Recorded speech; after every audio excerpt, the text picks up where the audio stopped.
बिस्मिल्लाहिर्रहमानिर्रहीम। अस्सलाम वालेकुम viewers, welcome to my channel cooking with Malika. उम्मीद है कि आप सब खैर आफियत से होंगे। अल्लाह ताला आपको हमेशा खुश और आबाद रखे, आमीन सुम्मा आमीन। तो व्यूअर्स, आज हम फ्रेंच टोस्ट की रेसिपी लेकर आपकी खिदमत में हाजिर हैं। इतना मज़े का, इतना हेल्दी ये नाश्ता बनेगा। नाश्ते में बनाइए या बच्चों को लंच बॉक्स में दीजिए या शाम की चाय के साथ इसको एंजॉय कीजिए। इंशाल्लाह जिस तरीके से भी खाएंगे ना, आपको ये फ्रेंच टोस्ट बहुत ही मज़े के लगेंगे।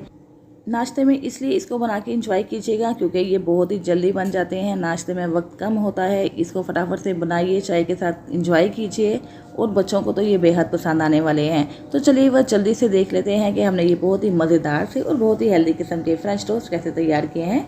इसके लिए हमने एक बाउल ले लिया है और इसके अंदर शामिल कर देंगे 2 अदद अंडे। अगर आप 4 टोस्ट बनाना चाहते हैं तो उसके लिए 2 अंडे काफ़ी रहेंगे, और अगर आप ज़्यादा टोस्ट बनाना चाहते हैं तो आप अंडों की और बाकी चीज़ों की मिकदार बढ़ा लीजिएगा। तो यहाँ पे हमने 2 अंडे बाउल के अंदर तोड़ दिए हैं। इसके अंदर शामिल कर देते हैं 4 टीस्पून के करीब चीनी आप अपने टेस्ट के अकॉर्डिंग कम या ज़्यादा कर सकते हैं। और उसके बाद 1 चुटकी के करीब शामिल कर देंगे सिनेमन स्टिक पाउडर यानी कि दालचीनी का पाउडर। अगर आपके पास है तो शामिल कर दीजिएगा, वरना आप इसको स्किप भी कर सकते हैं। डाल देंगे तो टेस्ट भी अच्छा आएगा और कलर भी अच्छा आ जाएगा टोस्ट के ऊपर। उसके बाद हमने 50 ml के करीब शामिल कर देना है दूध, और अंडे को इतना बीट करना है जिससे कि चीनी और बाकी चीज़ें जो हमने इसके अंदर शामिल की है वो अच्छे तरीके से मिक्स हो जाएं। तो यहाँ पे वह तकरीबन 30 सेकंड के लिए मैंने अंडे बीट कर लिए हैं और चीनी अच्छे तरीके से इसके अंदर डिज़ोल्व हो चुकी है, यानी कि जज़्ब हो चुकी है। अब 4 अदद मैंने टोस्ट ले लिए हैं और इसके किनारे मैं अलग नहीं कर रही हूँ। अगर आप चाहें तो किनारे इसके अलग कर सकते हैं, मैं किनारे समेत ही इनको फ्राई करूँगी। तो 4 टोस्ट ले लिए हैं, अंडे ले लिए हैं। दूसरी जानिब हमने तवा या पैन रख देना है चूल्हे के ऊपर और इसके अंदर 2 से 3 टेबलस्पून शामिल कर देना है देसी घी। देसी घी की जगह पे आप बटर भी ले सकते हैं। और आंच भी चेक कर लीजिए, बस इतनी स्लो फ्लेम पे हमें आखिर तक इन टोस्ट को फ्राई करना है, इससे ज़्यादा हाई फ्लेम नहीं करेंगे। तो जैसे ही घी या बटर मेल्ट हो जाए, इसके अंदर शामिल कर देंगे टोस्ट। और यहाँ पे मैंने एक ब्रेड ले ली है, इसको हमने अंडे के मिक्सचर के अंदर अच्छे तरीके से डिप कर लेना है ताकि चारों तरफ अंडा अच्छे तरीके से लग जाए। और उसके बाद हमने इसको रख देना है तवे के ऊपर और फ्राई कर लेना है स्लो फ्लेम पे। तकरीबन 2 से 3 मिनट तक हमें फ्राई करना है और उसके बाद हमें साइड चेंज कर लेनी है। तो यहाँ पे बस साइड चेंज करने के बाद भी हमें 2 से 3 मिनट के लिए इसको फ्राई करना है। ये टोस्ट आपने इसके गोल्डन कलर आ जाने तक फ्राई करना है। साथ साथ हम इस टोस्ट को उलट पुलट करते जाएंगे और साथ साथ फ्राई करते जाएंगे। तो ये लीजिए, बस एक टोस्ट तो तैयार हो चुका है। बिल्कुल इसी तरीके से हमें एक और टोस्ट बना लेना है।